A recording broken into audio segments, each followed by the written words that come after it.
So yun guys, magandang araw sa ating lahat. Mapagpalang umaga, no?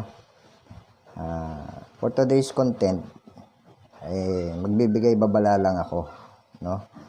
Kasi ang mga scammer talaga walang magawang matino, no?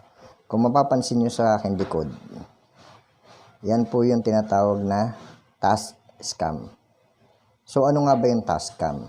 Ang task scam ay isang messages yan na may link, no? May papadala sa WhatsApp o kaya sa Viber, no? At diyan may link diyan na i-click mo para kumita ka raw ng pera, no? Magaling silang mga engganyo na kung paano kikita ng pera, kung paano sila manloko. So ganito yan. So pag kinlik mo yung link, katulad nito, mapupunta ka sa isang shopping application, no? Na ang gagawin mo lang, i-heart mo o ilalike mo, tapos i-screenshot mo. Yung na-screenshot mo, papasa mo naman doon sa nagbigay sa iyo ng link. So mag-aantay ka ng mga 30 to 40 minutes, magkakaroon ka na ng instant 50 pesos. So napakadaling kumita, di ba? No? Pero wag ka. Ito na yung babala. So, yung first batch na binigay sa iyo ng mga link, pag natapos mo yun, meron pang second batch. Doon sa second batch, doon na sila hihingi ng deposito o ng pera sa iyo. So, yung first batch, kikita ka siguro ng mga 300 pesos to 400 pesos. Pero hihingi naman sa iyo ay 1,000 o 1,000 mahigit. No? Ganun ang gagawin nila. So, yun naman, ang assurance naman nila sa iyo, pag nagdeposito ka ng 1,000, kikita daw yun ng 40%.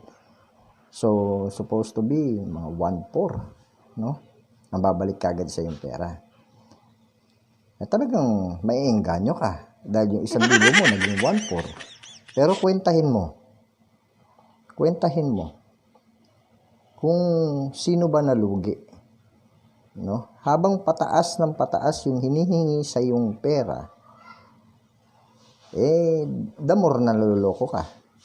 So, baka mapasarap ka at dahil nga malalaki yung binibigay sa iyo.